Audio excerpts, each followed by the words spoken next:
The peaceful aquatic species of Valoran had been Earth's closest allies for decades. Their home planet, a water world with floating cities that sparkled like jewels under their twin suns, had always fascinated humans.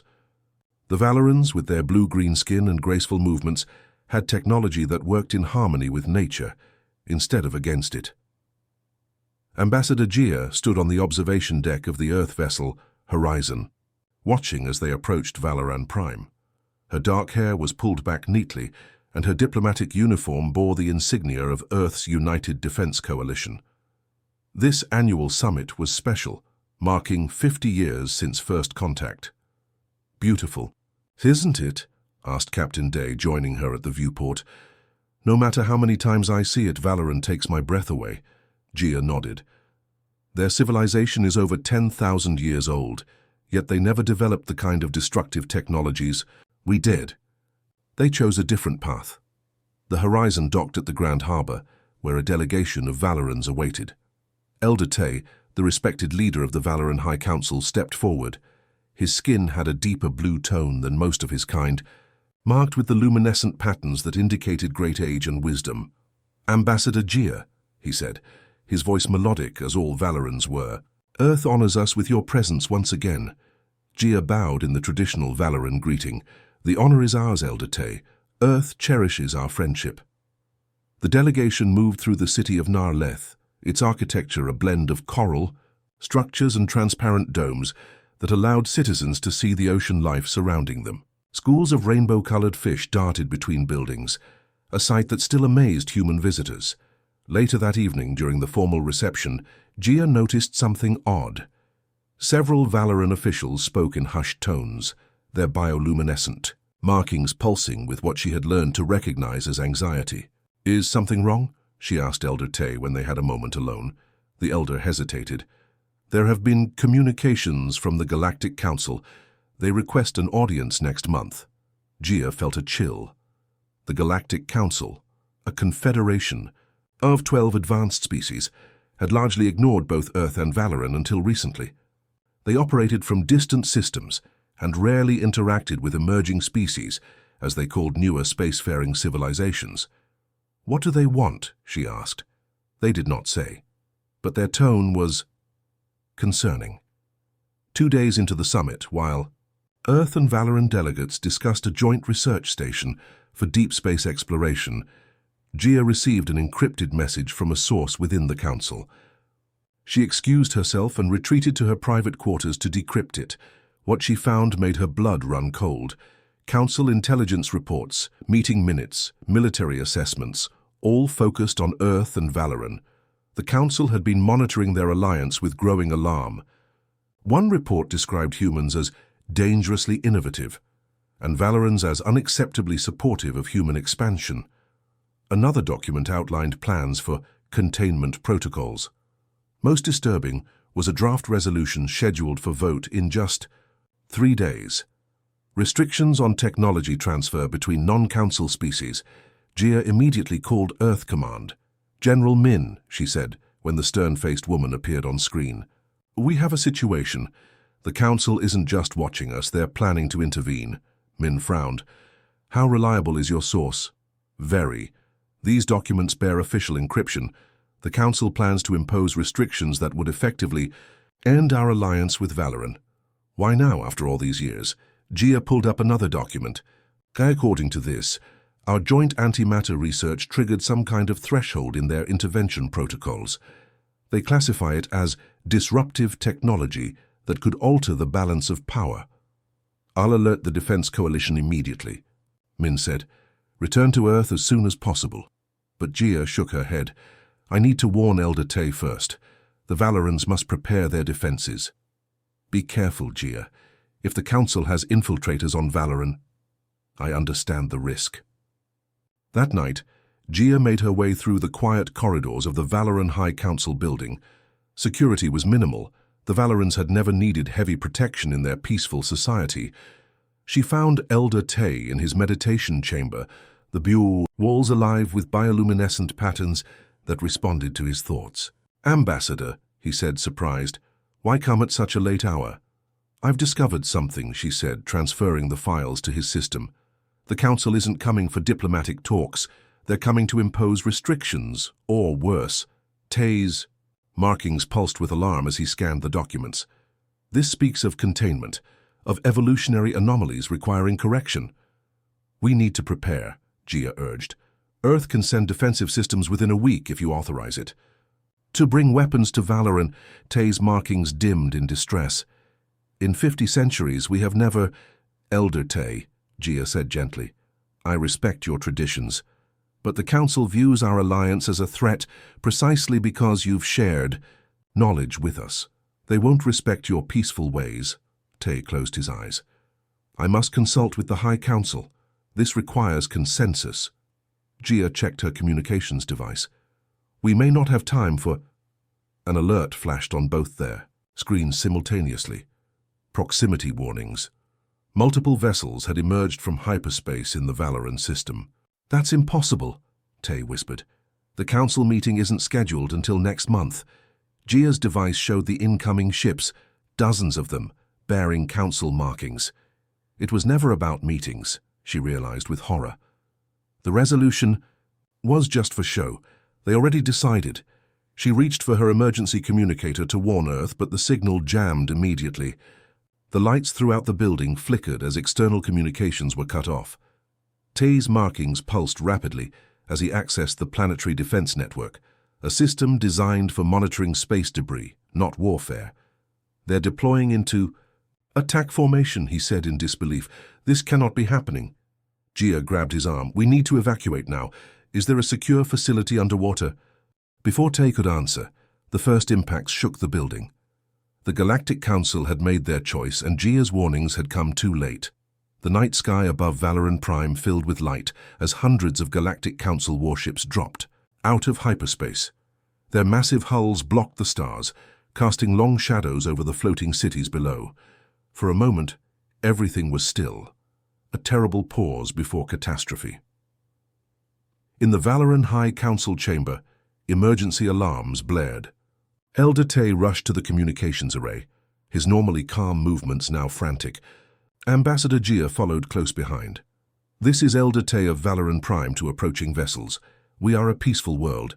Please state your intentions." The response came in the cold, measured voice of Council Commander Ral, broadcast on all frequencies so every Valoran could hear their fate. "This is Commander Ral of the Galactic Council Enforcement Division. We have determined that Valoran harbors evolutionary anomalies that threaten galactic stability. Your unauthorized technology sharing with Earth constitutes a Level 1 violation of Council Directive 5591. Containment protocols are now in effect." "Containment?" Gia whispered. "That's their word for slaughter." Tay tried again. "Commander Ral, we request negotiation. Our alliance with Earth has been peaceful. We have never—" The first bombardment cut him off. Green energy beams sliced through the atmosphere, striking the capital city's central dome. The transparent structure that had stood for 1,000 years shattered in seconds. Thousands of Valorans exposed to the air gasped their last breaths. Gia grabbed Tay's arm. "We need to broadcast to Earth. They need to know." On the Council flagship, Commander Ral watched impassively as his fleet positioned itself above major Valoran population centers. His second-in-command, Officer Jun, approached cautiously. "Sir, our scans show no military resistance. They have no weapons."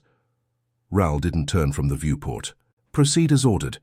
"But, sir, with respect, this isn't containment, it's extinction." "The Council has spoken, Officer John. Primitive species cannot be allowed to leap technological stages. The humans advance too quickly, and these water-dwellers enable them. The decision is final." Across Valoran, the attack unfolded with horrifying precision. Beams targeted communication hubs, research centers, underwater habitats. The ocean boiled where energy weapons penetrated to the depths, cooking entire communities in seconds. In a desperate move, thousands of Valoran vessels, mostly scientific, and transport ships never designed for evacuation, launched from their docks. They carried families, children, elders, anyone who could reach them. The Council fleet cut them down methodically. "Sir," reported a tactical officer to Commander Ral, "some vessels are attempting to jump to hyperspace." Destroy them all, Raleigh ordered. No survivors. Aboard the Horizon, the Earth vessel still docked at what remained of the Grand Harbor, Captain Day fought to establish contact with Earth. The ship shuddered as debris from destroyed buildings rained down around them. This is Earth vessel Horizon to any Earth forces. Valoran is under attack, I repeat. Valoran is under attack by Galactic Council forces. The message, sent through emergency quantum channels, reached Earth 17 minutes later. At Earth Command, General Han was awakened from sleep.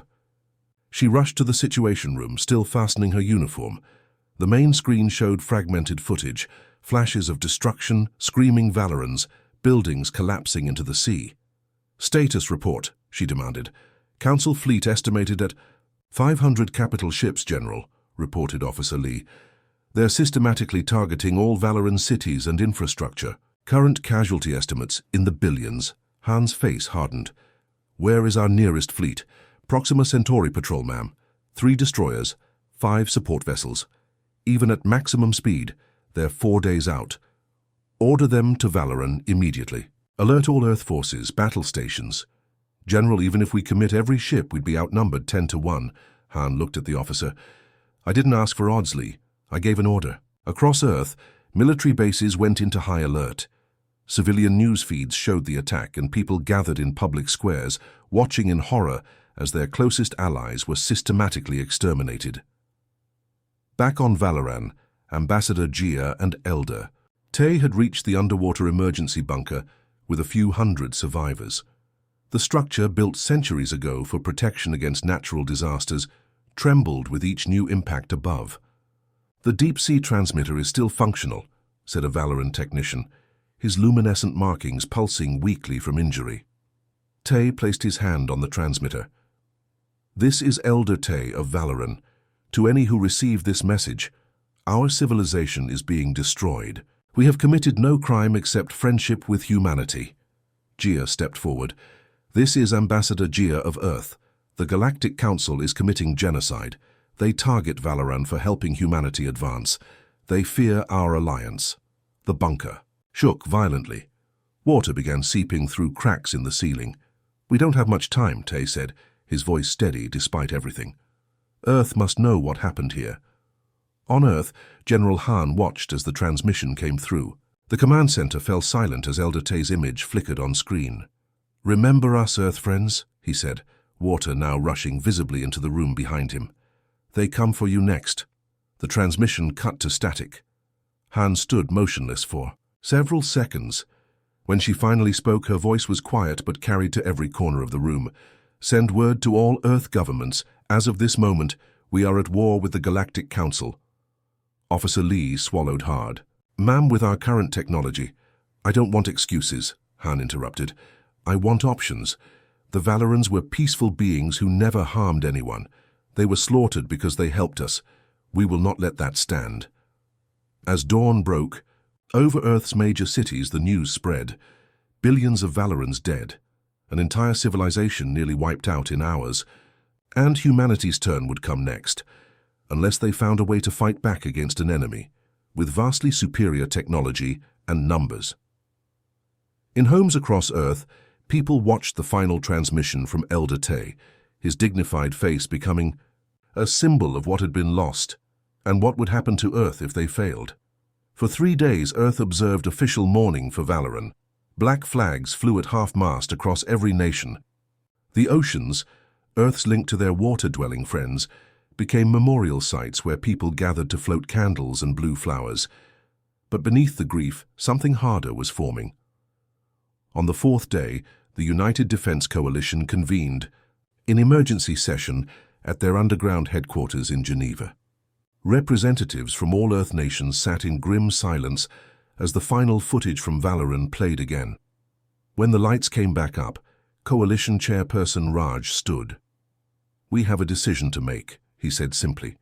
"The Galactic Council has shown us what they think of peaceful coexistence. They have shown what awaits us if we do nothing." The representative from Brazil leaned forward. "What can we possibly do? Their technology is centuries beyond ours." "Not entirely," replied General Han, stepping to the center of the room.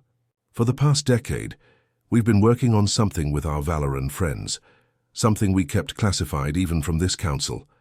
She nodded to her aide, who activated a holographic display showing 3 sleek vessels, unlike any Earth ship ever built.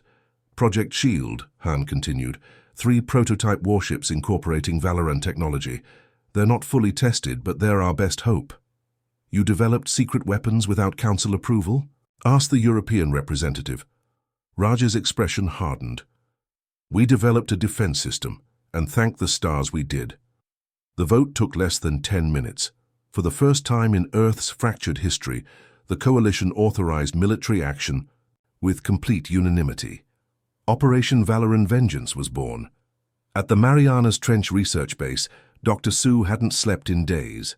Dark circles ringed her eyes as she calibrated the quantum drives on the shield vessels. These ships, named Defender, Guardian and Protector, represented the pinnacle of human Valoran cooperation. The Guardian's dark matter reactor is fluctuating, reported her assistant. Sue didn't look up from her equations. Increase containment field by 12%. We can't wait for perfect calibration. We launch in 18 hours. Across the base, teams worked frantically to prepare the ships. They'd been designed for another 3 years of testing. But time was a luxury Earth no longer had. In a sealed laboratory on the other side of the facility, Engineer Kang uploaded the final code sequences to what might be humanity's most important invention, the Adaptive Defense System. Based on Valoran metamaterial research, it could analyze energy weapons and shift its molecular structure to disperse or reflect attacks. System is accepting final protocols, said Kang, his fingers flying, across 3 keyboards simultaneously. If this works, we might actually stand a chance. And if it doesn't? Asked a junior engineer. Kang finally paused, looking up with exhausted eyes. Then we'll go down fighting, which is better than waiting to be slaughtered like the Valorans were. At Earth's orbital shipyard, crews loaded the newly retrofitted human fleet with the adaptive shield technology. Conventional military vessels, never designed for deep space combat, were being hastily upgraded with whatever Valoran tech could be integrated in time. Admiral Jin walked the deck of the flagship Intrepid, inspecting preparations. Though Earth's fleet was small compared to the Council's armada, each ship now carried technology the enemy wouldn't expect. Admiral, called out Lieutenant Bow, hurrying across the deck, intelligence reports the Council fleet has divided. Half remains at Valoran, the other half is moving toward the Proxima Centauri patrol route. Jin nodded. They're hunting for our ships. Good, that splits their forces. The 3 shield prototypes will rendezvous with us in 10 hours, Bow continued. But even with them, we're still outnumbered. Numbers aren't everything in war, Lieutenant, Jin replied, gazing out at Earth below. History is full of smaller forces defeating larger ones through surprise, innovation, and determination. The Council believes they're dealing with primitives. Their arrogance will cost them. That night, as the fleet prepared to depart, Admiral Jin addressed the combined Earth forces from the Intrepid's command deck.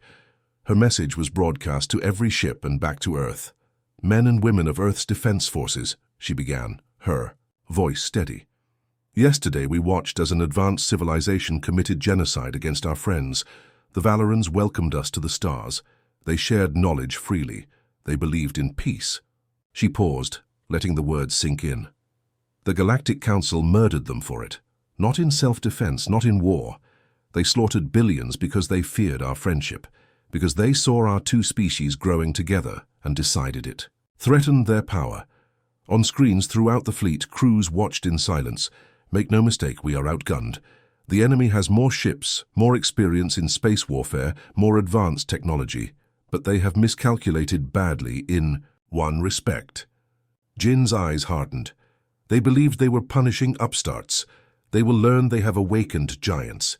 Humanity has faced extinction before, from nature, from ourselves. Each time we have adapted. Each time we have survived. We do not go quietly into the night. She straightened her uniform. This fleet carries the hopes of Earth and the memory of Valoran. We fight not just for our survival, but for justice. The Council thought killing our friends would terrify us into submission. Instead, it has united us as never before. Across the solar system, ships prepared to jump. I cannot promise victory. I cannot promise that all of us will return. But I promise this: the Council will remember the day they decided to make an enemy of humanity. As Jin concluded her address, the massive hangar doors of the Mariana's base opened underwater. Rising from the depths came the 3 shield prototypes, their hulls gleaming with technology never before seen in space. Dr. Sue watched from the control room as her creations broke the surface. "Godspeed," she whispered. Across Earth, people gathered around screens showing the departure of the fleet. Parents held children close, friends clasped hands. For the first time, humanity faced an external threat as one people. In Geneva, Chairperson Raj received the final launch confirmation. He turned to his assembled staff. "Now we show the Council what happens when you harm Earth's friends." The silence in space was deceptive. For weeks, the Council had prepared for humanity's response, positioning their fleets at known entry points and strengthening their outer defenses. They expected the humans to come through the main hyperspace routes, just like every other species before them. They were wrong.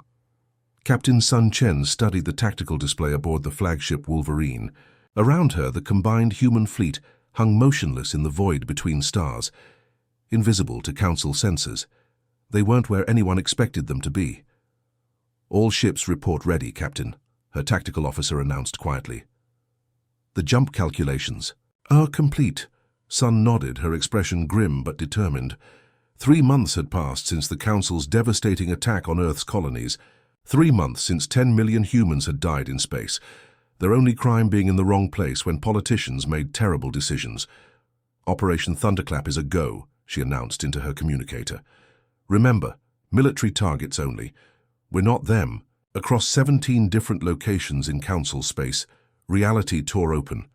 Ships emerged from hyperspace, not at the expected entry points, but deep within previously secure systems. The humans had found routes that the Council didn't even know existed. On the Velthak homeworld, Admiral Krenks was reviewing defensive positions when alarms screamed across his command center. The massive display showed enemy signatures appearing directly above their primary military complex. "How did they get here?" he demanded, watching human ships drop out of hyperspace in perfect formation. "This system is protected by multiple detection grids." His aide's face was pale. "Sir, they're not coming from any known jump route.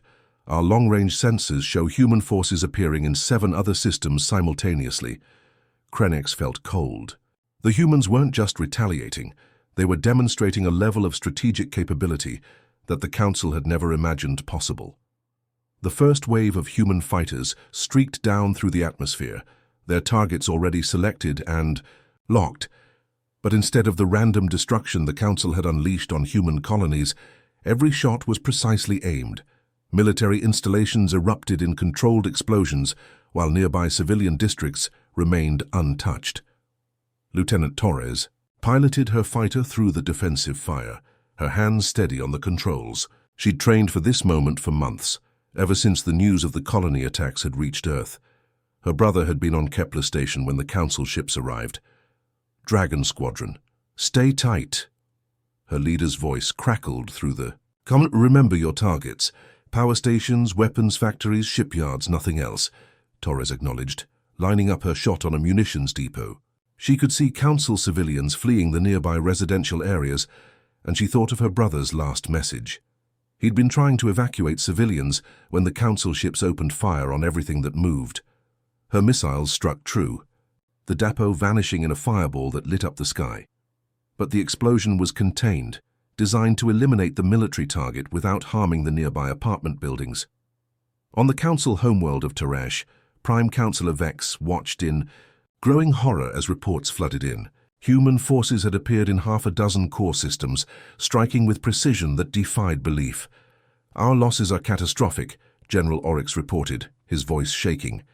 "They've destroyed the 7th Fleet Command Station, the main arsenal, at Keth Prime, and the shipyard at Velos. But, sir, they're only hitting military targets." Vex leaned back in his chair, processing this information. "Only military targets? What about the civilian infrastructure? The population centers?" "Untouched," Oryx confirmed. In some cases, they've gone out of their way to avoid collateral damage. On Bendeck 4, they actually waited for civilians to evacuate before striking the military base.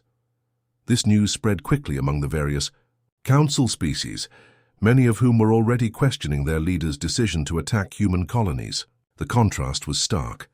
The council had deliberately targeted civilians, but the humans were showing restraint even in their righteous anger. Captain Sun monitored the operation from the Wolverine's bridge, watching as target after target fell to human forces. The satisfaction of revenge was tempered by the responsibility she felt for every life affected by this war. "Captain," her intelligence officer reported, "we're intercepting council communications. There's discord in their ranks. Several species are questioning why their fleets aren't showing the same restraint we are." Sun nodded grimly. "That's the point, Lieutenant. We're not just fighting their military, we're fighting for their hearts and minds. Every civilian we spare is a question they'll have to answer." The Zephyrians, a proud warrior culture within the Council, found themselves particularly affected. Their military commander, Brigade Leader Thane, stood in his damaged command center, staring at reports from across their territory. 12 military bases destroyed, 6 fleets crippled, he recited to his staff. "But our cities remain untouched. Our people live," his aide frowned. "So why are the humans showing such mercy after what we did to their colonies?" Thane's expression darkened. He'd argued against the colony attacks from the beginning, warning that targeting civilians would only strengthen human resolve. Now he was seeing the results of that prediction. "Because," he said slowly, "they understand something our leaders forgot. Wars are won by breaking the enemy's will to fight, not by becoming monsters." As the operation continued, the human fleet demonstrated not just tactical superiority, but strategic patience. They struck hard and fast, then withdrew before Council reinforcements could arrive. But they left behind something more dangerous than destroyed bases, questions that the Council's various species couldn't ignore. The Kithara, known for their diplomatic traditions, were among the first to publicly question the war. Their representative to the Council, Ambassador Yeath, spoke boldly in the emergency session called after the human strikes. "The humans have lost 10 million people," she declared to the Assembly, "yet they show greater restraint in their revenge than we showed in our first strike. What does this say about us?" The room erupted in arguments, some calling Yeath a traitor, while others nodded in agreement. The unity that had held the Council together for generations was fracturing under the weight of human actions. Prime Councillor Vex tried to maintain order, but privately he was shaken. The humans had shown they could strike anywhere, any time, with devastating precision. More troubling was their refusal to mirror the Council's brutality. It made them harder to hate, harder to unite against. As reports continued pouring in from across Council space, a pattern emerged. Wherever human forces struck, they displayed the same careful precision. Military targets were obliterated with surgical strikes, but civilian areas remained largely unharmed. In several cases, human forces had actually provided humanitarian aid to civilian areas affected by the strikes. Captain Sun received updates from her fleet commanders, each reporting successful missions with minimal collateral damage. The hardest part wasn't executing the attacks. It was maintaining discipline in the face of what the Council had done to human colonies. "Captain," her communications officer interrupted, "we're receiving a transmission from Admiral Chen on Earth. Operation Thunderclap is being deemed a complete success. Council military capacity has been reduced by 40% in the first wave." Sun allowed herself a moment of satisfaction before focusing on the next phase. The humans had proven they could fight with unprecedented precision and devastating effectiveness. Now they had to prove they could also be merciful victors. The Council faced a choice: continue a war they were clearly losing against an enemy that refused to sink to their level, or find a way to make peace with a species that had every right to demand retribution but chose restraint instead. In the space between stars, the human fleet regrouped, preparing for whatever came next. They'd sent their message clearly. Humanity would defend itself with terrible efficiency, but they wouldn't become monsters in the process. The question now was whether the Council would understand that message before it was too late for all of them. The Council citadel had stood for 3,000 years, its crystalline spires reaching toward the stars as a symbol of galactic order. Representatives from dozens of worlds had gathered within its halls to debate, negotiate, and maintain peace among the stars. But today, something was different. The Great Assembly Chamber buzzed with an energy that hadn't been felt in generations. Admiral Jin strode through the corridors, her dress uniform crisp despite the long journey from Earth. Beside her, Ambassador Jia carried a sealed case containing evidence that would change the galaxy forever. Behind them walked a small group of survivors, beings whose very presence would shake the foundations of everything the Council believed. 3 months, Jia murmured to Admiral Jin as they approached the main chamber. 3 months since we learned the truth about what happened to the Valorans. Admiral Jin nodded grimly. The discovery had been accidental, a damaged ship drifting in dark space, its hull scarred by weapons fire. Inside, they'd found survivors who had been hiding for over a century, keeping alive the memory of their people's destruction. The chamber doors opened with a heavy mechanical sound that echoed through the vast space. Representatives from every member species turned to watch as the human delegation entered. Some looked curious, others hostile, but all seemed to understand that this moment would be pivotal. Prime Councillor Vex sat at the center of the curved table, his expression carefully neutral. He'd ruled the Council for 40 years, guiding them through countless minor disputes and trade negotiations, but he'd never faced anything like this. Admiral Jin stepped forward, her voice carrying clearly through the chamber without amplification. Honorable representatives, we come before you today not as conquerors, but as witnesses to justice. She activated a holographic display that filled the center of the chamber. Images appeared, ships in space, peaceful planets, bustling cities, all unmistakably alien yet hauntingly beautiful. This was Valora Prime, Jin announced, home to nearly 3 billion beings, gone for over a century. A murmur rippled through the assembly. The Valorans were legends now, a cautionary tale about a species that had supposedly exhausted their world's resources and vanished overnight. But the Admiral's next words shattered that comfortable myth. They didn't disappear. They were murdered. The chamber erupted in protests and demands for proof. Vex banged his ceremonial gavel, calling for order. Admiral, these are serious accusations. I trust you have evidence to support such inflammatory claims. Ambassador Jia stepped forward, opening her sealed case. She withdrew a data crystal and inserted it into the chamber's main display system. Immediately, the hologram changed, showing damaged ships and scarred planets. But then something extraordinary happened. One of the beings who had entered with the human delegation stepped forward. The chamber fell silent as they recognized something impossible, a living Valoran. Scholar Kess, one of the last of her kind, approached the center of the chamber. Her translucent skin showed the bioluminescent patterns that marked her species, patterns that flickered with grief and determination.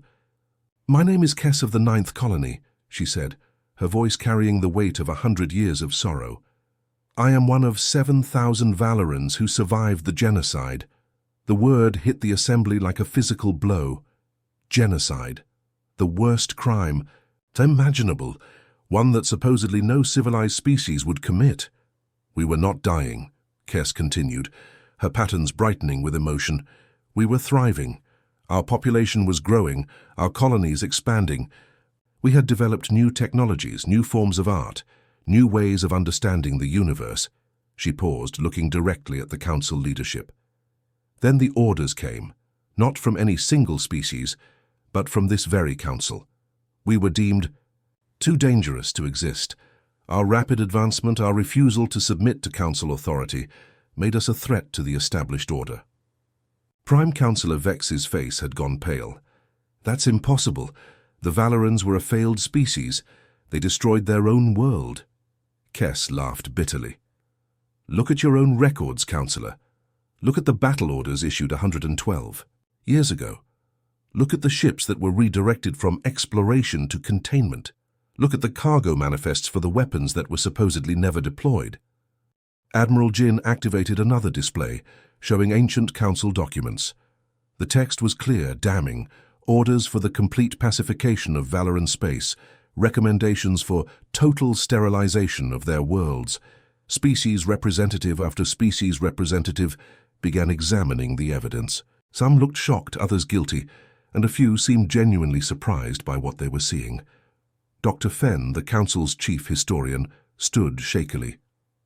These documents, I remember these being classified during my training. We were told they were theoretical contingency plans never implemented. They were implemented, Kess replied. I watched my homeworld burn. I saw the ships that came not to evacuate, but to ensure no one escaped. The chamber was in chaos now. Representatives were shouting at each other, demanding explanations, calling for investigations. Some species began withdrawing their support from the current leadership. Then another Valoran survivor stepped forward. This one was younger, born during the years of hiding. My name is Naya, he said. I represent the Hidden Fleet, those of us who have lived in the shadows for over a century, preserving our culture and waiting for the day when justice might be possible. He gestured to Admiral Jin. These humans found us by accident, a damaged ship, drifting in forgotten space. Do you know what they did when they learned of our plight? Naya smiled, an expression that lit up his bioluminescent patterns. They wept. They wept for people they had never met, for crimes they had not committed. And then they offered us everything: sanctuary, protection, a chance to return home. Ambassador. Gia stepped forward again. The evidence is clear. The Valoran people were systematically exterminated by Council forces because they were seen as a threat to the established order. This was genocide, plain and simple. The chamber was quiet now, the weight of truth settling over everyone present. One by one, species representatives began to speak, many expressing horror at what had been done in their name. The Andromedan representative stood first. The Andromedan Confederacy formally withdraws its support from the current Council leadership. This is unconscionable. Others followed quickly. The Stellar Compact, the Rim Worlds Alliance, even some of the oldest core worlds, began calling for immediate changes in leadership. Prime Councillor Vex tried to maintain control, but it was too late. The coalition that had kept him in power was crumbling before his eyes. This council is dissolved, declared the Altarian delegate. We call for immediate formation of a new governing body, one that includes all species as equals, including humanity and the surviving Valorans. The vote was swift and decisive. The old council fell, its corrupt leadership voted out by the very species they had claimed to protect. In the weeks that followed, a new galactic accord was formed.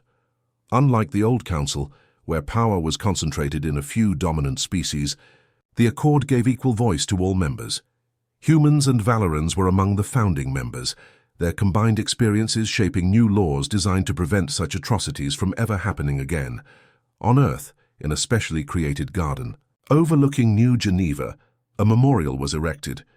The centerpiece was a sculpture made from living Valoran coral, one of the few remaining examples of their bioartistry.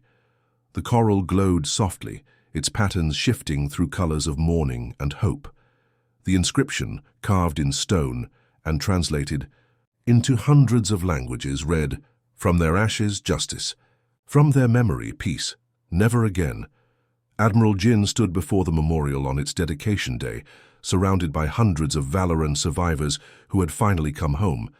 Ambassador Gia placed a wreath at the base, then spoke to the assembled crowd. "The galaxy learned something important," she said, her voice carrying across the gathered beings. "Humanity may be newcomers to the stars, but we bring with us both the fierce determination to fight injustice and the compassion to help others heal from its wounds." As the ceremony concluded, representatives from dozens of worlds came forward to pay their respects. The Valorans sang a traditional song of remembrance, their bioluminescent patterns creating a light show that honored their lost billions. The galaxy was different now. The old order, built on domination and fear, had given way to something new, a community based on cooperation and mutual respect. It wasn't perfect and it wouldn't be easy, but it was a beginning. And in the growing dusk, as the memorial coral pulsed with its eternal light, both humans and aliens could look up at the stars and know that never again would genocide hide behind the facade of order. The galaxy had learned that justice might arrive late, but it would arrive nonetheless, carried by those who refused to let the darkness win.